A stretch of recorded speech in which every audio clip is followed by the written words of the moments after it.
This episode of Where Is This Going is brought to you by Off the Grid, house of the vintage and handcrafted and created in secret. Off the Grid is located at 2863 West Shore Drive, apartment 114 here in Holland, Michigan. And Off the Grid has everything you need to get exactly that, off the grid. Before you go away for the weekend, make sure you get hooked up with a fresh drip, with a new glass piece. They are a curated vintage apparel shop mixed with a premium glass shop, and just here to curate a vibe for you to get off the grid. Barber coming soon.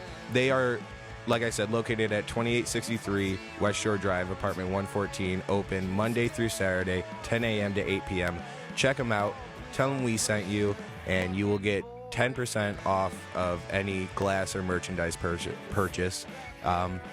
Yeah, just mention Where Is This Going, and say what up to Alex and Bruce. Hello, everybody. Welcome to another episode of Where Is This Going, a podcast about artists you may not know yet, but hopefully will soon grow to appreciate at the very least. I am your host, Hunter Miles, and in the studio today, we have, of course, another amazingly, beautifully talented artist. This one is an old face from an old times, but coming to do some new stuff, and he's been popping up all over the city. Ladies and gentlemen, in the studio, we have Devante Barnes. Howdy. Howdy. How? Thank you so much for coming in, Devante. I really appreciate it. Of course. Devante, what's your handle? Handles you'd like to promote? Oh, like on social media. Yeah. It's like, so it's at, and then it's pronounced Diva Did It, but it's DEVADIDIT. Is like Twitter, Instagram, even though Twitter is mostly just like drunk posting. Instagram's more where I'm more professionally frequent, so. Twitter's like intellectual thirst traps. Honestly, it's just thirst traps. just I didn't even say intellectual. Traps. I'm just drunk posting about how either sad or horny I am. So it's. Amen. Yeah. I think that's what they invented Twitter for. That's fair. It's like pretty fun. It became popular around the election of Obama, but it was really meant for horny and sad. Yeah, and that's kind of where we're at with it. Twitter's fun. I don't frequent it super often, but it's almost always when I'm under the influence of substances. So of course, it's a great fallback. It's a comfort space. I'm glad you also said how to pronounce your handle, because I didn't know, and I was going to ask you if it was Deva Did It or Diva everyone Did assumes it's Deva Did It, and I'm like, I don't care that much. I just would prefer like Diva, because the name comes from my old roommate who'd call me Diva, and I used to hate it, and then I was like, no, I kind of like it. I'll take that. So now it's just adopted into my everything. So Diva Did It, and that's was that your musical persona? My persona music was just my name, just Devante. Devante? Yeah, just Devante B? Or Devante? Yeah, just Devante B, Devante. It's the same stuff, just my name. Dope. Yeah. Awesome. DEVANTE. Just so you know. Once again, thank you for coming in. Thank you for hosting. Of course. I wanted to have you in because I have been first noticing your mural on the 4-Star Theater. Yeah, that one was cool. That definitely cool. Yeah, I like that. I like that. That was pretty fun to make. Even though it was disgusting. Like, it was just so sweaty. Oh, because it's outdoors, right? Yeah, well, so they hung it up outdoors. We made it indoors, but it's like we made it inside the theater. And the theater is just like this old. I mean, it's obviously they're like renovating it, but it's like in its current state, it's definitely like old and like got that that musty basement smell and just super old building. But it's super cool inside. But it definitely just like bakes in there a bit. Yeah, definitely. Yeah, so. Were they renovating it because of new ownership or? Yeah. The new owner, Marcus Rignalda, super nice guy. He just likes these old buildings and wants to bring some new life to it and bring it back to its like former glory and stuff. So nice. Yeah, that's awesome. So I saw the 4-Star Theater one, and then just recently finished. Yeah, the one on Grandville. Okay. Forget the cross street. Granville and. It's like near a hall, but. Yeah, I just saw someone posted a picture of it recently. And I was like, cool, someone saw it. That's awesome. Yeah. And that's super. So, were you commissioned for 4-Star? Were these both commissioned pieces? I'm assuming they're not graffiti. No, they were commissioned by the city. Okay, commissioned by the city. Yeah. Like there's a committee that is involved in the southeast side area. They are called like the CIA, but it's not the CIA. It's not that CIA. I explain that like every time. Like it's like the CIA, but not the CIA. Like it's like I forgot what the acronym stands for, but basically an association of like the business owners and whatnot within that district, and then they got a budget from the city to like put art and stuff in their districts, and they're doing like those little like those city like banners kind of signifying the area of town you're in, and then also we did murals for like Creston or East Town. Yeah, like kind of like those. Nice. Yeah. I know. Do you know Michi? Farias? Yeah. Actually, I frequent her family's coffee shop like a lot. Shout out Palate. Yeah, shout out Palate. Her mom's super sweet. Yes. Yeah, I love her mom. Maria's the nicest. Yeah, I did not know her name. I should have figured I should have asked her before, but I'm glad you added that. I've known Michi a long time. Okay. So, yeah, you go in, you tell him what's up. Well, also you go in, you tell them what's up. They make really good coffee, and they're very nice people. Yes, and they always have great art on display. They do. By Michi and others of the Farias family. Yeah. And Farias? I don't know. I'm bad at doesn't pronouncing matter. names. But okay, no, it definitely does matter. It does. But we're just bad at pronouncing names. And like I said, I've known her for a long time. You would think I know, but I just call her Michiru. But she also, I brought her up because she had also done the mural on the garage bar. Over on, also commissioned by the city. I don't remember if it was the same agency or whatever. I don't know. I think every district has their own committee of people. So she may have gone through other channels to get that one done. Were those both the ones that you did by the same agency? Yeah. Or in the same district? Yeah, we were supposed to do a third one, but the building owner never got back to us, even though the business owner said it was cool. And we still had to like wait for the green light from the guy who owns the building, but he just never responded to our emails. And I'm like, dude, you would have got a free mural in your building. Yeah. Like what? What? Yeah, which would have brought in an ass ton. I was just like, gonna say free foot traffic. Like especially dude, right now. it's massive, dude. And it's like it's not like in the centralized downtown area, but it would have been like very close to the downtown area. So like you definitely would have got some more traffic. It would have been just like nice to see on instead of like a blank white wall. Right. And it's a little unfortunate we couldn't get to do it because the concept we drove was actually pretty sick, and I wanted to bring that one to life. I think more than like one of the other ones. Like I really enjoyed the Force by one, but one we were supposed to do that didn't get done. I'm not gonna name the business because I don't want to create any like bad blood or anything. But was a production that one of the other artists and I put together, and we liked that one a lot. We were excited, but like to kind of like produce that mural, but just never got the green light, and so we just couldn't go through with it. So you had the whole concept and everything ready. Oh yeah, just came together super smooth too. We were like excited as hell about it, and then she's like, because it was mostly the scroll idea, and I kind of took more of like the detail work and like, the background work. It was supposed to be super sick, but it just never kind of came to fruition, and it really sucks. That does suck. Yeah. But in lieu of that, in lieu of the third mural, we will put both of your murals up right now. Cool. In post. Timestamp this. So Shout we out know where to post. put them. But yeah, because I really so I know you worked with a team on at least the second one. Yeah, the first one. I mean, we had other team members on it, but it was primarily me and the other guy, Edwin Morales, who just like we knocked it out in a few days. We were just like, all right, like we want to get this done like ASAP. Let's just knock this out. Like so, when I wasn't working, I was there like 8 hours a day, like straight up just painting every single day. And it looked like it came together pretty quickly. Yeah, both of the murals actually. Second one took some more time just because it was like a more of an uneven wall, and just took it was just more of an effort. But the first one came together really, or like the week that we started it, like just it got done. Like we started Monday, we finished it like Friday. Oh, nice. Yeah, and I also worked like Tuesday and Thursday, so I was there like Monday, Wednesday, Friday, like painting all day. Oh yeah. When I wasn't there, he went back and did a like cleanup work, detail work, and we just like knocked it out in like a few days. That's awesome, and the art did not suffer for the. I'm really glad of this. Yeah, it was pretty sick. I'm honestly very proud of like that piece a lot. So likewise, as you should be. Yeah. And then your team for the second piece, outside. Yeah, that was me, an artist named Chloe Lafleur, Stephanie Clark, and then also Edwin Morales. We all kind of got that one together. Okay. Yeah. Stephanie Clark sounds familiar. I think she grew up around here, but she like currently lives. I forget where she lives, but it's like an hour away, which I didn't know before we like brought her onto the project, because we were like, damn, like you're jumping like an hour to come paint. Sorry. Yeah, and like also she's like working on getting her like master's right now. Oh. So I'm like, dude, that's like a lot of work. It's busy. It's very busy, but she came in clutch, did some great work, and was very helpful. And honestly, I'm super grateful she was on the team. So awesome. Shout out Stephanie Clark and others.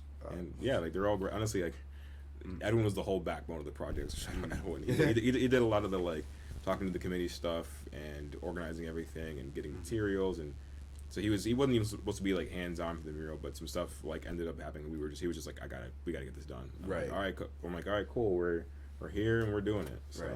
And a lot of people don't think about the background that goes into like all the paperwork and approval and things like that. Yeah. When it comes to just painting. Yeah, so we had to get approved through, like, you know, even the committee that we talked to that brought us onto the project. And even after that, there was, like, 2 other committees that the design had to get approved through. And so it was, like 3 levels of, like, approvals. And we had to, like, change the stuff and go back. And then also get approved for all of, like, the expenses. And then also the team. And it's just, like, a whole process. And a lot of politicking that I'm not really, like, fond of. But I would just kind of, like, spearheaded it because that was, like, his role primarily was, like, doing all of that stuff. Well, you conduct yourself fairly diplomatically. I do my best, but it's not always great.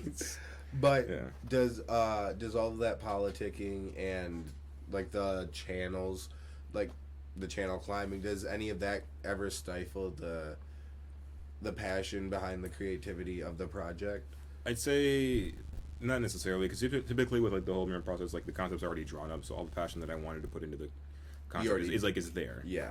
It does make it a bit hard, especially when we did for the one in Grandville was we did that in the sweltering heat. Like we did that in like 90-degree days outside, like beating sun on our backs, like middle of the day, like from morning to afternoon. Like that's what we were doing, and so that made it difficult. And then that on top of like the politicking from the we were kind of being pushed by the committee to get it done as quickly as we could. Right. That made it kind of difficult. So there were some factors where it was like I was losing steam.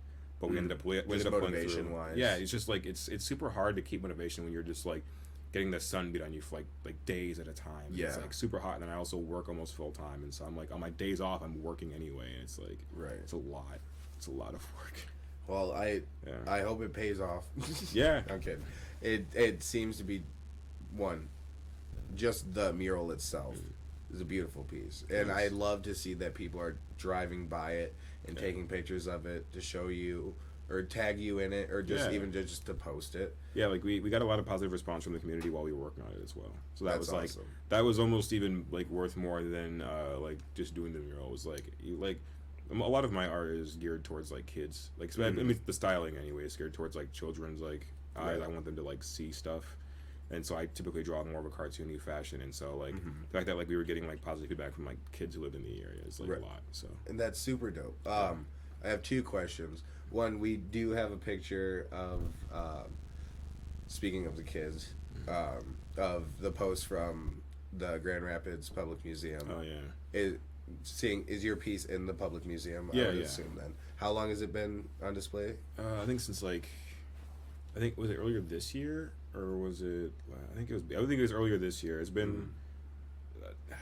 I want to say springtime, but I cannot quite remember when it got. The museum bought them. I think like last year, at the end of the summer. Were they 2 separate pieces? No, they were one piece. Okay. Like, the 2 boards were one piece.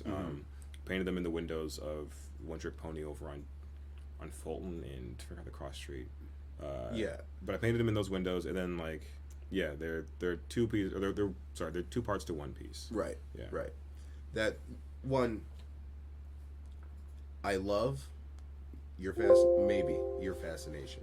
I love your work with hands. Thanks. I do draw a lot of hands. Yeah. And hand gestures and just. I love it because when you're trying to draw a person like when you're a kid, me still. When you're trying to draw a person as realistically as you can, once you get to the body, like you'll draw the arm or whatever. Yeah, and you get to the hand, and it's like, and you're like, how many fingers do they have? It's like, is 3 enough? Because I don't want. That's why cartoon characters all like. Yeah, and they're all super simple shapes. Exactly, they're varying amounts of fingers. No, like hands are a big deal because I mean they're what you see most of yourself, like. From your POV, you see your hands doing anything, and so I think the perspective of like hands in character and motion or in any kind of context are super important because it just kind of gives you an idea of like I know they're just very personal to everyone's individual experience, right? Because you don't see your face all the time. You don't see you obviously you see your legs, but you don't see your whole body in motion. You see like your hands doing stuff, picking things up, grabbing stuff. Your hands are like. A lot of your character, and so I like to focus on hands a lot, and also like because they're difficult to draw, that kind of brought me more to practice them more in high school, Right. and even into college. Like hands and then like flowers are like big focal points of mine because flowers are also difficult. So Right. And but also these are the first things that we kind of learn to draw. I mean, like flowers less so, but tracing our hands is one of the first. Like, all right, we're gonna make a turkey. For, for turkey Thanksgiving. drawings, yeah. And yeah, you know, your hand is the first thing you trace, but a flower is also like, for some reason, it's one of the first things everyone because it's easy. Flowers are cool. I mean, they can be as simple as complex as you exactly. want them to be, In the most simplest form, a flower is easy to draw. Yeah, it's like a circle with some petals around it, and that's like Beautiful. everyone gets like, oh, that's a flower. It's on every doodle. Yeah, it's very identifiable. Dude, everyone draws a flower. Like I specifically draw a lot of lilies and roses. Mm-hmm. Roses are hard. Yeah, roses are a lot of just convoluted shapes and petals, and then lilies are just elong. Or I mean, I guess it's depending on the kind of lily you're drawing, it's different. It's also why I got a tattoo of a lily that I drew. Nice. So yeah, it's like I don't know. I like drawing the hard stuff, although I don't like drawing feet. So I like never draw feet. I always draw shoes. Yeah. Do you draw on shoes as well? Yeah, I've done some shoe customization stuff. Mostly it's just like fixing like panels of card that I want different colored or right. As far as like intricate designs, not a ton. It's just more like color blocking. I like to change up. Gotcha. Yeah. Nice. So you had already we were talking about the beginning of coloring and all that and drawing and stuff. So I know you from middle school. Yeah. Mostly. Mainly. Did you come to Zeeland in like 7th grade, was it? It was like 8th grade. It was like halfway through 8th grade. Halfway through 8th grade, and you stayed for a long time. I finished the year out. Finished your year out. I finished my year out. Yeah, it was close up to the end of the year. It was fine. I passed. Yeah, there we go. They pushed me through to 9th grade. I'm like, cool. Just not in our district. No, just not in the Zeeland district. They did not want me there. So where did you grow up originally? I grew up here in Grand Rapids, kind of the west side when I was in my younger years. But I moved around after 2008 like market crash. Yeah. Lost our house, so we ended up moving around different districts, figuring out what could work. I went to like 6 different high schools. Damn. Yeah, I moved around a lot. And so, meet a lot of people, do a lot of stuff. I went to like Kentwood, like the Goddard Heights area. Went to like Union, Creston. I basically like hit the circuit of high schools. Right, you're like, I'll just see how GR is. Yeah, like I'll just hit every high school. Why not, man? It's totally cool. And so then I ended up graduating from Union. But yeah, I grew up in the GR area for most of my life. Or not for all of my life. And then after college or after high school, I started seeing other stuff. So what brought you to Zeeland for just that short time? It was because, like you said, the market crash. Yeah. Our family had the same thing. We lost our house. We just had to go into our grandparents' house. Nice. like our great grandparents' house. Oh yeah, no, so but I was already in Zeeland, so I was just doing school of choice from there. Yeah, that's fair. No, so Zeeland, my uncle lived there, and I 7th and 8th grade year. So 7th grade year, I went to the city, here in GR. That's weird. I went to city, and that is a very intense school for young people. There's a lot of pressures there, a lot of like, I don't know. It's honestly, I think it's a super unhealthy school for anybody to go to, like high school or middle school. I think it's awful, and they just keep like even when I was going there up until when I left, they just kept adding responsibilities and like obligations and tons of homework, and you had like no time to figure out who you were, and then there was an ass ton of bullying, and it was just like it's an awful environment. I'm gonna say that with like my whole chest. Fuck the city, like fuck people who like think that's a good idea. Everyone who like made it through, proud of you guys. That shit sucks. Like that. People who went there from like middle to finishing high school, right? You have some of the strongest willpower I've ever met. I could not like. And I hope you're better. I hope you're a good person. I hope you're cool. I hope you're more compassionate. I hope you're a harder worker. I hope everything like works out for you. But man, that shit sucked. And in 8th grade, I was going through a lot, like as far as like family stuff goes. Right. And then like all those pressures, and then the bullying and my insecurities. Like I was having a very awful time with my mental health. And so my mom pulled me because I'm not like. I mean, I do pretty decent in school. Like I get schoolwork done, but I just was not going. I was like just not doing school. My mom's like, all right, well, you need a break. We're gonna send you to your uncle's house. And so I lived with my uncle for like that year, or for the rest of that year, and then finished out the year at Zeeland. Yeah. Was bullying a thing you had to deal with a lot in middle school and specifically at City? Yeah. Yeah. That school the melding of the like it's a lot of like you get a lot of the more the people who grew up with money Yeah. going there, and also a lot of like poor kids who are like pushed to be smart going there. And so I was one of the poor kids. I did not grow up with money. I did not have friends who went there with me. I mean, I knew people who I went to school with, but it's like I met friends when I was there. I didn't have friends going in, so like people clicked. It's very clicky. People clicked up. A lot of the professors were pretty cool, or the teachers were pretty cool. A lot of them were really nice and encouraging. But even in that, like I wouldn't say all of them were. But yeah, the environment was just very toxic. Yeah. Very, very intensive for young people. And I think if parents are like, oh, well, put my kid in the city, don't do that to your child, please. Like inner city school sucks, but at least I don't know. It'll be better for them than what city brings to them. Right. You may see it as a prestigious school, it's so awful for their mental health. Right. So awful. Because you did that I remember of you. You did seem to come to Zeeland, to Cityside, with not like a chip on your shoulder, but a defensiveness. Yes. It seemed. Yeah, I was very just like uneasy about everything going into that school because I didn't know anybody. Like I knew my cousin, which step cousin, kind of a shitbag. Anyway, do I know your cousin? Now that you called him a shitbag, I don't know. Jeremy Sharp. Okay, yeah, never mind. Yeah, so yeah. His cousin or his half sister is my Alicia step cousin. Oh wait, yeah, Alicia, yeah. Wait, she's your step cousin? Yeah, that's kind of weird. Okay, so her dad is married to my like second cousin. That's an odd extension of family. Yeah, and you know what? We're probably getting too detailed. Yeah, that's a whole extension of family. Yeah, but yeah, there's a whole removed thing. Yeah, yeah. No, okay. Hey, they suck. They suck. Your extension of that family, my extension of that family. It's a whole vibe. I've actually seen Alicia in recent years, and she seems a lot better than I remember her. Oh yeah, she smokes a ton of weed. Yeah, she stays sedated. Yeah, but love you, Alicia. Yeah, I hope you're doing well. Actually, she doesn't watch. I know that. That's fair. Yeah, who would? But yeah, no, he sucked, and that whole school was just I was very uneasy. I was honestly like I had a very I mean I made cool friends there. I met cool people, but I mean it was still middle school, so I was still just kind of like figuring myself out. Right. Had some interesting experiences, but I don't know. Ended up, being dismissed from the district. Being dismissed from the district. Now that I know who your cousin is, makes so much sense. It makes so much more sense too. Yeah. Jeez. I guess like I don't really mind getting into it a bit. So for backstory, my cousin sold me a BB gun, and then I was gonna take it home with me because I was going home for the weekend with my mom, and she was like, "I'm gonna get you from school.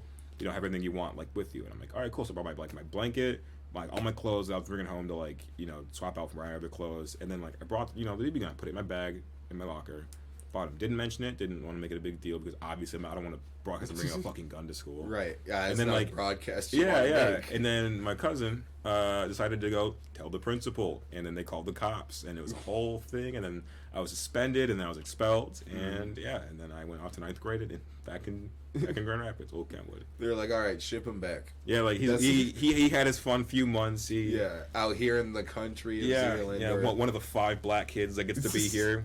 We're going back to the quota of 4. We missed you. Yeah, I'll say that we missed you. As one of the other 4, we missed you. There was like we were the mixed kids in 8th grade. Because there was 2 or 3 black kids in a year above us. So in 8th grade, there was me, you, Zach Hill. It was Victoria. Victoria, she's not mixed. She's adopted. Okay, that's fair. Yeah, that's also my cousin. That's also your cousin. Yeah. Oh, we talked for a minute. Well, you smash. She kind of sucks. No, we didn't. All right. We got close, but she. I think we have disagreeable personalities. Okay. Yeah, I'll say that. Sense. Like we never had sex or anything. We just, I don't know. Expectations were weird. Communication was weird. Just didn't end up working out. Yeah. I won't say she sucks. I'll say it just didn't work out. I'll say she sucks. I don't care. That's fair. I got to get better at communicating my languages. But yeah, no, we just. I'll say she sucks, but I don't really know. I haven't talked to you in a while. I'm sorry. Yeah, I hope you're doing well. I don't mean that you suck. If you're watching, I don't know. Also, I don't know if she still goes by Victoria. Oh, I have not seen her in years. So. I don't remember. No, I mean. Yeah. No, like her name. She's changed her name a lot because when she got adopted. Anyways, that's a whole thing. It's what you know. What were we talking about? Okay, black people. Black people, yeah, being the tinge in the white sea of kids at that school. I mean, that's Zeeland. I've talked about it a ton. But yeah, I know there was one more. I just really want to name Alexis Stanima. That was the other one. Yeah. Anyways. Yeah, like 5 black kids and like across 3 different grades. Like that's so bad. It's pretty bad. Yeah. And that's like 5 black kids in a class of 300. Like that's this many. And almost none of them, like one of them being actually like full black. Yeah. No one in our grade was really. Anyways. Yeah. But it was like I remember, like I do have a memory of like getting to that school and then just being the new toy. Mm-hmm. They were like, a brown one, and I'm like, hi. Well, you had the hair too. I did have the hair. Yeah, and you colored your hair. Yeah, I did color my hair at that point. Was it purple or red? I think it was probably red. I don't even remember. I colored it a lot in middle school. Yeah. I got a pretty good visual memory. Yeah. Was it a mohawk at that point? Yeah. Oh my god. At one point it was, at least. Oh man, I was going through some shit. That's life. That is life. Yeah, no, they're like, oh, this is a weird one. And I'm like, hey guys, and they're like, and I don't know. I bet he can draw some cool shit. I did. Actually got in trouble for stealing Sharpies from the art class. That makes sense. Yeah. Mrs. Moore, yeah, she had the waddle. She had the Yo class waddle. That's what I called her. Was she mean? No, she was kind of out of it. To me. I hope you're fair. still alive and doing well, Mrs. Moore. Yeah, I have no memory of the actual teacher. I just remember stealing Sharpies from that class, and then I got yelled at for it by one of the administrators. Yeah, it makes sense. Yeah, they're like, "Hey, man, your arms are covered in like Sharpie ink. Why are your pockets filled with Sharpies?" And I was like, "I don't know. Frisk me if you want." Yeah. So they got mad at me and I gave them all back. So you were drawing early on. In middle school, at least. Honestly, since like 4th grade, I kind of got like I had like a memory of like getting into wanting to draw more, and that was like like grade school. Mm-hmm. Yeah. And what were you drawing then? Cars. I liked race cars, and then I got into middle school, and I was like, boobs are cool, nice. And then got really big into nudity. Nudity and anime, or anime was definitely part of that as well, like cartoon stuff. I really liked graffiti, but I never really got into spray paint until I got to college, and then. Like through high school, it got into like more figure work, which is basically what I do now. Mm-hmm. But kind of got all the way with like comic stuff and like fantasy stuff. And then I got to college, and then it was like, hey, you really enjoy drawing like figure art, and I do genuinely enjoy drawing figure art and portraits a lot. Right. So, yeah. And it's gotten much more tasteful, I'm sure, since since I'm 25 and not 14. Exactly. It's different. So now when I go to draw a breast, it's artistic and totally not sexual in any It's still like I don't know. I feel like in a way it obviously is still kind of horny, but like I don't know. It's part of us. Like why deny that kind of aspect of ourselves? Like you can't fight nature. No, you can't, dude. We're in our 20s. Everyone's horny. Especially you can't fight nature in your 20s. You can suppress it until 23, maybe. And it's like nah, man. Like this is who I am. That's fine. And then it's actually wild how much that's done for me in a way. Like accepting that. Accepting it, and also just like doing the figure studies. Like you'd be like I started like going self-employed with art back in 2019. Nice. I was doing pretty good with it until 2020. Yeah. But we were doing pretty good, and then like the first 2 months of my income was basically just drawing people's nudes. Like I was like, oh hey, I do portrait work, and they're like, how much to draw me? And I was like, all right, it'd be like $50. And they're like, well, I mean like this, and I was like, oh. You already had something. Yeah, they're like planned. I'm like, all right, cool. And I dead ass like I didn't even prompt it, didn't ask to draw people's nudes. People would just send me their stuff and then pay me to draw them. Damn. I'm not gonna obviously like name clientele, but like it was a fair amount of. There was a lot of people asking me to draw. Like now it's to the point where like I'll just draw figure studies and I'll have like people that like followers like Instagram or like people or like friends that I know who will like just send me shit. They're like, hey, practice with this, and I'm like. Cool. Oh, practice with this? I'm like, just like draw their figures. They're like, I want you to draw me, and I'm like, whatever. I'm like, all right. Cool. That is cool. It really beats asking for nudes. Yeah, so. I was gonna say you said people would just send me their nudes and then pay me to draw them. Yeah, people ever just send you their nudes and then just be like, you can have it, I guess. Like sometimes, it's actually kind of wild. Like they're like in the air or in the world of like OnlyFans and like sex or like paid sex work. It's like I'm the one getting paid to get the nudes. Right. Like, it's wild. I was asked to be an OnlyFans photographer. Nice. And it got me so far as to going over to take pictures, and then she just was sick. I was like, then why am I? Yeah, why still are you like? You here? could have just like canceled. Exactly. You didn't. I didn't have to drive up here. I really didn't. It's okay. You could have saved me the gas and the time. Really. Exactly. Yeah. But I still had like the free trial for her OnlyFans. Yeah. So I was like, well, nice. I guess it's cool. But I mean, it's a little bit weird. Yeah. Now it's just weird because now I feel like I didn't earn it. Like, it happens. Whatever. Like, I don't know. I've been in a couple of OnlyFans things myself. Mm-hmm. Never anything of my own, but it was more like I had a friend who we like fooled around a while back. Then she was like, "Hey, I'm doing OnlyFans." I'm like, "Oh, that's cool, dude. How's that going?" She's like, "Pretty good. You want to be involved?" I'm like, "Expeditiously. I would love that so much." And I'm always looking for more credits. Yeah, I'm just, you know what, that's cool. And then so I did that for a little bit. Was that another commissioned piece? No, that was free charge. A passion project. That was very much a passion project. Pro bono. Yeah, and I was like, that's cool. That one was too easy. Pro boner. Yeah. No, it's actually kind of interesting.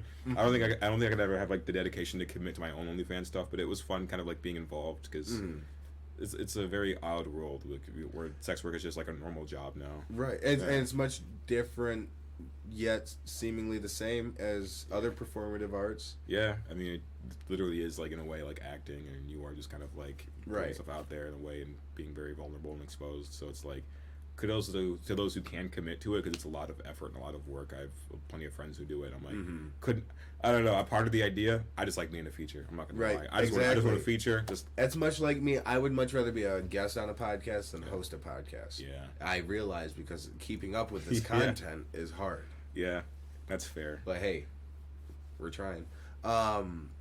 Speaking of theater and acting, have you been involved in theater at all? Not really. I mean, I've seen some like musicals and whatnot, but I've never like been involved in like theater myself. Are you involved in theater? I mean, I've seen one. Yeah, I'm not like involved in it. I've watched it. Yeah, I've like watched some stuff. I've like made songs for performances. Like that was pretty cool. For a couple actually. Like I made a song for this was like not really theater. It's like a dance routine that like some college friends put together for like a school-wide performance thing, and that was cool. Did also, you go to KCAD or KCTC? No. Oh, Kendall. No, I did not go to Kendall. No, I went to Northern. I don't know. I completely blanked on what Kendall was. And I was like, KCAD. I'm like, I know what that is. I'm like, is he mean KCTC? And I'm like, no, he means. But you went up to Northern? Yeah. Hell yeah. That was an interesting experience. I almost followed you. I was almost up in Marquette. A lot of white people there. Oh yeah, no, that's why. And they're all cold and they love meth. Yeah, that tracks. Yes. That does track. Meth keeps you warm, and I'd never tried. I mean, I tried it once on accident, and that wasn't the experience I got. It was more anxious and things like that. Yeah. But crack was my game. That's fair. But I loved Marquette in general. Marquette's really pretty. Just exactly. It's really so beautiful. There's just not shit there once you're there for more than a month. Yeah. Like it's like, oh cool, we have like the same 4 restaurants and the woods. And I'm like, well, I like cities and e-girls, so why am I here? Like, you guys aren't really catering to my... Yeah, and I'm like, I visited, and I love the campus and stuff, so I went based off of that. But I was like 18, so what did I know about making a decision like that? Well, just know that my decision to not go there was probably a poor decision. I mean, as my life was track. Oh, that's fair. I went to CMU instead. That's a very different... Yeah. I feel like I would enjoy that more than Northern, but it's because there's more things there. Yeah, I mean... not a lot more, but still more. Right. Yeah. There's a casino, and then the rest is just partying. That's cool. The parties at Northern sucked. Exactly. Yeah. I also visited, did a couple campus tours, just because I had friends up there already. So, I got to go to a couple parties, got to meet some Canadians. Canadians are cool. Very nice folk. Yeah. Yeah. But, so how long were you there? I was there for like a semester. Oh, okay. I was like 18, homesick and scared of like money. I didn't really know. They were like, hey, 8 hours away too. Yeah, they were like, hey, you owe us money, and I was like, I don't know what that means. And I'm just like, I'm going home. I'm stressed out, and my mom's like, you could just fill out forms for loans, and I was like, I don't even know what I was doing. I'm now scared. I wasn't even going to school. I'd go to my art classes, and then I was like chilling in my dorm, like making beats or like banging other co-eds. Like I wasn't going to class. Right. I wasn't at college for college. No, I was there for the summer camp of just just doing art shit. Right. It was cool. Like the art classes are really fun. I had a lot of cool experiences with that. Met some cool professors. But I did not do well in my non-art classes. When did you start doing music then?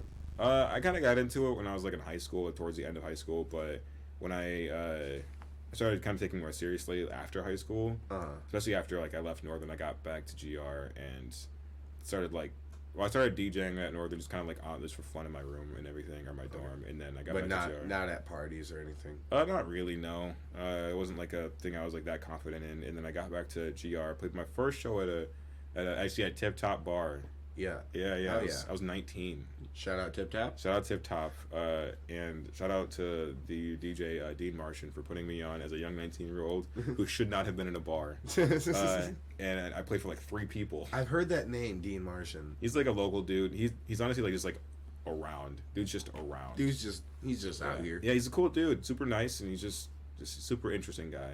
Oh yeah. But yeah, it put me on to play my first show. After that, I played a show in Muskegon for like 50 people, and that was cool. And then I'm like, this is interesting. And then I did that for a couple of years, and then I did that for I DJ'd for a while, but after that I met some other guys who were also producers instead of just DJs, and we kind of banded together and put on some really cool shows, played some really cool shows. We played at Electric Forest. Nice. That was really fun. What year? 2018. 2018. It was like in the Renegade parties on those like big buses. Yeah. Yeah, we got just absolutely blasted and just played after the duo Golf Clap, like a European house group. Yes. We played after them. Okay. At like fucking like which is hype. Super hype actually, because they were playing like really good house music, and then like we get on and we're just these drunk assholes who are just gonna just blast like dubstep and trap music for like an ass ton of people, like just surrounding this bus. And my friend Justin, super drunk, he barely even DJ'd because there's like 6 of us on this bus with like a bunch of random people, and he's just like, dude, there's no room for me to even play. I'm just gonna slap the bag, and he has a bag of wine. He's just getting drunk with like these other forest goers on top of this bus, and we're just all like super sloshed, having a great time. Hell yeah. And I don't know, like we had a lot of experiences like that where we just had like a lot of good times together. And then we all kind of pursue music on our own ways now, but it just in different like fashions. Right. So yeah. And is that also a result of the pandemic, or was that? That was just we all kind of like separated as far as like what career paths we wanted to go into. Oh, I got you. Yeah, like the guy who was kind of leading the group, his name is Nick Roll, and he goes by Super Future. He's got some fame in the Midwest and is actually playing a show in Denver this weekend, I think. Nice. Some other friends, and he kind of pursued more of the electronic DJ, EDM kind of DJ route. Some more other friends ended up pursuing just like more traditional career paths, but while still making music, kind of figuring out what they want to do with their music. And then I'm just doing the whole art thing and figuring that out. And I'm kind of get back into music because I want to do more with that, because I still really enjoy that that avenue a lot. So, how have you come out with or been featured on any recent projects? I guess like recent is kind of perspective. I made a beat for they're technically local, but they've honestly got some pretty big fame behind them in like other areas. The rapper Waldo. I made a beat for him, and it was technically for like this rapper called Juice the Conqueror. They're all part of like the whole AGO collective. It was Juice, Waldo, and then the 7th. Made a beat for those guys, and that was like a pretty got a lot of traction because they have very large fan bases. So that was pretty fun. And I'm doing some more songs with like the 7th. He's also a local dude, but super great artist, super nice guy, and honestly, he looks like a great dad. He's got a very cute daughter. So he looks like a great dad? Well, yeah. I obviously I don't know the personals of his life, but he seems like he's doing a great job at like being a dad.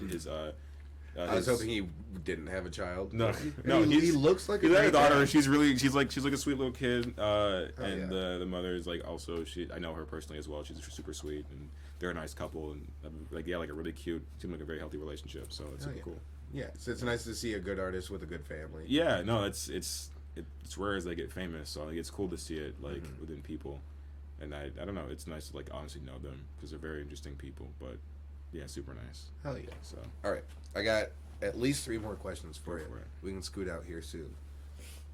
One, what is your favorite medium to work with when it comes to, well, between art I mean, between art, between painting and music, or let's just talk about, I guess, visual arts. Visual art. I guess like my favorite medium to work with is probably digital or ink. Like I've always gravitated towards those. Painting is fine. It's especially with like murals, it's more labor intensive than it is fun. Whereas drawing on a piece of paper is like very just like I'm in my own little zone. I don't have to like stretch or climb a ladder or do this. I just get to draw whatever I want to draw, and that's more fun for me. When you not to cut you off, but when you do the murals, when you guys sketch or come up with the concept, is that done digitally or on just on paper? It's a mix of both. One of the ones I did for the city, it was drawn up by Stephanie Clark. She did it on paper, but then I just took her drawing and then traced it in digitally, so we could like send it and like edit the colors and send it back to the committee. It was just like it's easier to work with that kind of stuff digitally because you can just replace colors and replace lines super quickly without having to go through a whole process. This is also I love my iPad so much. But yeah, digital is just super convenient. Whereas like on paper with ink is just much more like it just feels nicer. Yeah, if that makes sense. Yeah, no, definitely. I mean, while the iPad is cleaner and digitally it's cleaner in general, it's just something that when I'm thinking of mediums, it's not the first one of the first that come to me, and I think that's just because it's the technology. But yeah, the other question was, are those murals, those two, featured or I guess highlighted when it right now during Art Prize, or I don't think they're personally involved. We kind of missed the deadline for Art Prize, unfortunately. Like we missed it by like a hair, which kind of sucks. But it's just the way that it goes. They intended to be for Art Prize, so they're still up to be viewed. I'm glad people are still going out to see them, even if they are a bit of a distance from the downtown area. So that's cool. But yeah, they were intended for Art Prize, but didn't end up being an Art Prize. Gotcha. So. Well, we will post, like I said, we're going to post those again, and we're going to post them with the location of where they are. I know one is at the 4-Star Theater. Yeah. Where's the 4-Star Theater? Division in Burton. That's right. It's like right by the Popeyes. And, it's on and the other one is on Grandville, and I forget the cross street. It's at a cross street. It's Grandville. I want to say it's something that starts with a B, but I might be wrong. I think so too, but I cannot remember what it's called. Tell you what it is. No, it's near Hall. Yeah. Drive down Grandville. It's like the no Boost Mobile store, the party store. Some side there. This guy who owns it's really nice. Yeah. I don't know. Wait, what is it on? Like what building is it on? Yeah. So it's like a Boost Mobile store that like used to be. It's like it's got the sign up, but it's not the store anymore. Yeah. But it's just like on the side of that wall, big ass brown wall that we painted on. So. Oh yeah. Yeah. And then the last one was, who have you been inspired by, musically or otherwise, in your formation as an artist? I know you probably weren't looking to too many other things besides just looking at cars to draw. Yeah. In 4th grade, but inspirations, I'd say, like kind of came into middle school and high school era stuff. Like when I started kind of identifying more with who I was and. Like in the world in general, and then also what I kind of what I enjoyed just listening to or viewing. I'd say I identify with a lot of musicians just because I don't know. I like obviously everyone likes music, right? But I'd say like probably just because he's an interesting person and has a lot of interesting ways of like conducting himself. It's like Kanye West was a lot. It was basically like sort of like an impromptu like father of who I became into my later years. Like a lot of my self-confidence comes from like a lot of things that he's said or things that he's done. Or like Dennis Rodman as well. Isn't really like an artist, but like basketball player. Right. Super weird, tall, fucking. But not afraid to be. Yeah, he's just so genuinely himself. Like I also love Andre 3000.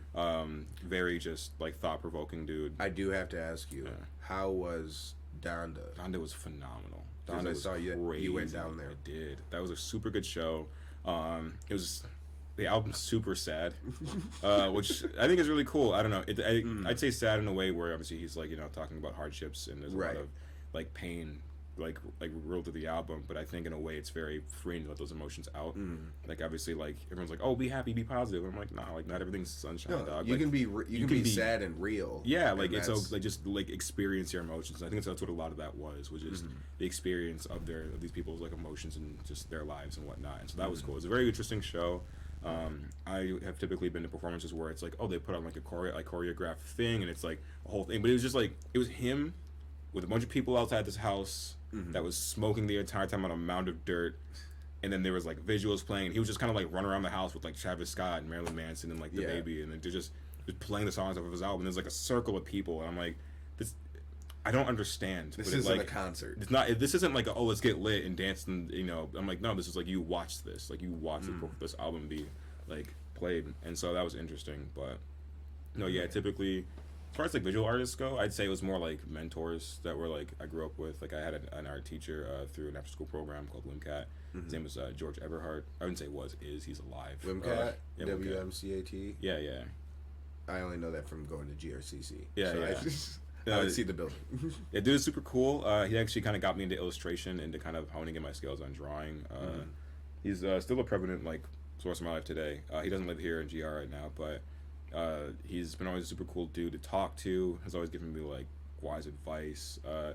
And I don't know. I mean, I guess like obviously I didn't grow up with my dad, so it was kind of cool to like have an experience of like what it felt like to have like an older brother or like a father-ish figure, right. Especially being like him being black and having his adult experience on being black before I had my adult experience on being black. Because while I'm still like I'm mixed, like there are obviously a lot of parallels, but there are also a lot of differences as well. Right. So it's like to have someone like that who was just very like I was in like high school, like super early high school, and he's like just super like he's very interesting. He's like not about the way the city conducts itself, because the city is I love Grand Rapids. I love living here. I loved growing up here for the most part. I love people I've met here. But West Michigan as a whole is very not loving of our cultures. Right. Yeah. Black and brown. And different. They're like, oh, we're accepting and liberal, and it's like, are you? Like, are you? Yeah, but we're liberal for where we are. Yeah, like we're liberal for where we are, and that's great. I think progress is necessary, even if it's slow. But it's like, is it enough? I'm like, I don't know. Like you're real liberal and really cool with brown folks until as long as you can buy throw neighborhoods. Yeah. There's a lot of gentrification going on right now. A lot of gentrification. Well, if you don't want to be gentrified, then buy the buildings. Yeah, stop being poor, idiots. Like, idiots. Systematic. What's that mean? I don't know. That's a whole thing. But yeah, he's always very real about those opinions and those experiences. He was always like, take the city with a grain of salt and move when you can. He's like there are other cities that'll give you a more authentic experience of like what you're like what we're worth as people. Yeah. And I'm like I was kind of like resonated with me, even though I didn't quite know what it meant growing up, and now that I'm like older, I'm like I love it here, but after a few years I want to definitely move, see some shit, travel a bit, and just get some more perspective. Right. That authentic experience is that's important too. Yeah. It is, because like growing up in like school, like you get like guidance counselors or school counselors who are like, oh, just do this and just blah blah blah and focus on the bright side. I'm like, nah, man, like the authentic black experience is pain. Like it just is. Like, and I just have to embrace. Yeah, I have to know that that's real and acknowledge it. Yeah, that's the thing too. Because you don't gotta fix it. Like I mean, you can try your best, but the systematic pain that comes with like growing up brown is not going to be fixed overnight. Right. But the most you can do is work on yourself and be a better positive or be a better perspective for other people. But it's like you can't fix it, so why not? Like, why would you try to deny it? Like that feels really weird. And that's something that's being tried to be preached. Is just like, well, ignore. If you ignore those barriers set against you, then they're not real. Barriers. It's like no. I think recognize them, but like also overcome them. Exactly. Like, don't dwell on them. No, but we can acknowledge that they're there. That's the only way to try to break them down for others. Yeah, and like this is a quick little very very personal tangent. A few weeks back, on the tangent of embracing everyone's emotions is like I had like a sit down with myself. I was kind of drunk. I wasn't like obviously black on, but I was under the influence. I just like something that I heard throughout the night like kind of hit me. I'm not really sure what it was, but it just did. And so I sat home on my porch and just kind of like I sat and like cried about my dad. He's not dead, I don't know, actually. He might be. I don't know I what was the fuck gonna that say, dude's at. Do you want to talk about it? I'm cool talking about the experience of, like... Yeah. Yeah, I didn't grow up with my dad. He's kind of a shithole. Which kind of is especially a shithole. Right. But at the same time, I have to recognize, I'm like, as much as I wouldn't deny his influence on my personality or my being, I'm literally half of him. Like, he's literally half of me. Like, that dude is, like, half of my gene pool. I have a lot of his, like, mannerisms and traits from, like, in my personality just by nature. Same with my mom. Like, love my mom and all that stuff. Is she the white one? Yeah, she's the white one. I mean, yeah. We're part of a tradition. Yeah, it happens. I mean, my dad had a type, and it wasn't black women. It wasn't black It was women. not black women. Usually they're thick white women, but I mean, it can fall to anyone. You know what? If she's white, she can get they're it. on site, I guess. If you're white, it's on site. I guess so. Yeah, and so my dad was about that life, and I'm like, spent so many years trying to deny that, like, oh man, I'll never be like him. I'll never like act like him. I'll never like have any of his problems. And I'm like, no, man. Like, the longer I like push that shit aside and try to deny that like he's part of me, is like the more I deny part of myself. And I'm like, so I kind of sat down with it. Oof. I kind of just like talked to it. I kind of like, I didn't like talk with a friend. I talked at a friend. I was like, I need you to listen. I'm just gonna voice a lot of shit. I want to put words down. I don't want advice. I don't want you to talk about it. I just want to lay my shit on. I need a sponge for this. Literally, and she's like, all right, cool. And I just like talked for like hours, and like she just listened. And I was like, cool. And she's like, do you want advice? I was like, not really. I kind of want to just sit here with this. And like, I'm obviously like I was crying, so there was grief there, but I wasn't like outrightly like, oh, I'm gonna like die. This is the end of the world. I was just like letting out my grief. And so I think with moments like that, I think it's important to recognize like all of you, like there's not just light in everybody, there's also darkness, and that comes in tandem with being like with having light and having all these different emotions. You can't have light without the darkness. Yeah, like we are bags full of emotions, so why deny one over the other? Like you can be angry, you can be sad, you can be happy. All those things are extremely valid feelings, and there's no reason to be denying them. And I hate the narrative of pushing down stuffing down your feelings in any regard. Right. Whether it be stuffing down negative feelings or positive feelings. The positive feelings are a lie with if you don't recognize the source of like your frustrations. Exactly. So. And how much more fulfilling are those feelings of happiness or feelings of joy and excitement once you've actually fully experienced your own sorrow or your own sadness. Exactly. And where you actually have a baseline of like your bottom of emotions. Yeah. And then so now you actually know like what true excitement and true joy is because you've known true sorrow. Yeah. But you can't know that until you experience it. Yeah. And I think a great metaphor for that for me is why I like flowers so much. It's just like like flowers, like plant life.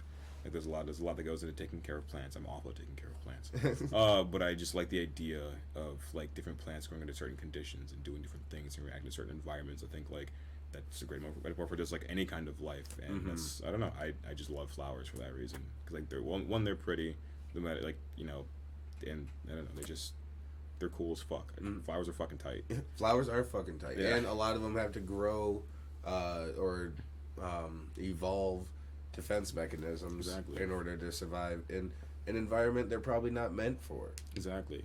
But that just makes them fucking cooler. Exactly. Like they are poisonous. They're like, I'll do it. Fuck it. Yeah, I'm gonna grow here. I'll grow here. I'll just eat my food. Yeah, like fuck that. And they're just flowers, man. So I'm like, if a flower can grow wherever it needs to grow, you can grow in any environment you're placed in. Right. You just gotta you just gotta like you gotta like learn to live with yourself. And I think that's like a lot. Like you don't gotta change everything, but you gotta recognize who you are. I got a friend who was recognizing, like, he's like, yeah, man, like I think I'm sensitive, and I'm like, I'm glad we're here. Yeah, I'm like, yeah, dude, you're allowed to be sensitive. Like, you don't gotta hide your feelings, man. Like it's okay to be like, you don't gotta change that. You just gotta recognize that, like, how that affects you, like, how that works for because you. We will have a lot of people go, why are you so sensitive? I was like, like, fuck off. That's just because I think that's how I am. Yeah, like I'm a person, dog. Like I have feelings. Like I'm a little more abrasive and harsh sometimes, but it's like. That's because I have defense mechanisms. Like I recognize that. So like, why not embrace your sensitivity? Like, if you're a little more sensitive, don't let people push you over. Like recognize, like, oh, I'm sensitive, so that's going to affect me negatively. I'm not going to deal with that. Exactly. Like, you can be all these things. You don't gotta toughen up. You just gotta recognize who you are. Exactly. And so you don't have to avoid those feelings. Yeah. You recognize them and embrace them. Yeah. Feelings are super important. I'm a very big advocate for embracing every part of yourself, albeit the perspectively negative versus the positive.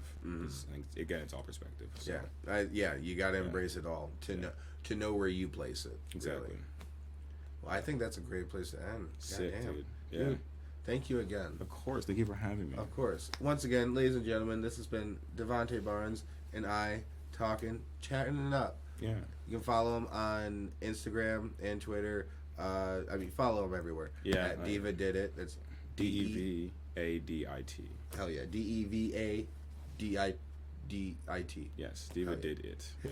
And check out the murals over at 4-Star Theater and the other one on Grandville. Just drive around Grandville until you see it. Not around Grandville, the city, on Grandville Avenue. And soon enough, I'll have some of those barricades downtown painted as well. Ah, yes. Off of the pyramid scheme. Oh, there two are at Sal's and one's at the pyramid scheme. Okay. I'm starting those next week. I just wanted to take a couple weeks off to not paint for a minute before I started those up. Give your hands a rest. Yeah, I've been working a lot. I want to get back on my schedule of sleeping, right. and also catch up on my cleaning, on my life maintenance. But yeah, I'll be painting those over the next starting next week for probably the next week and a half. Hell yeah. After that, and they'll be done middle of the next month, I guess. We're gonna post pictures of it. I'm telling you now.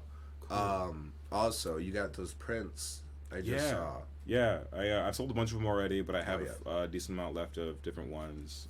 Yeah. Please hit them up. Buy these prints. They're cool. And if they are sold out before we show them or we show this episode, maybe you'll see a couple pictures. I'll have other ones too. I got I want to get into the habit of printing more of my art out for people and making it accessible. So. Hell yeah. Yeah. Yeah, and once again, if you've enjoyed the art that you've seen from Devante on the show here, go follow him. Also, just go follow him in general. Yeah. What are you doing? I post cool fit pics. I offer good advice sometimes, and I also post stupid shit. Dude's got the drip. I be sauced up a little bit. He stays sauced up. Yeah. He's built different. Just a little different. But yeah. Oh yeah, man. Thank you so much. Of course, thank you. I've been Hunter Miles. This has been the podcast. Please check us out next week. Check me out at Parrots Lounge every Thursday night in Holland at 9:00. Follow me on Instagram at _Hunter Miles and follow the show at Where Is This Going Pod on Instagram and at Where Is This Go Po on Twitter. And why don't you go ahead and hey, Preston, what's your handle? That _Presto. And then you can give our producer Presto a follow at that _Presto. Thank you guys so much. We'll check you next week. Bye. Thank you. Gang. Gang. Cool. You ain't gang. Gang.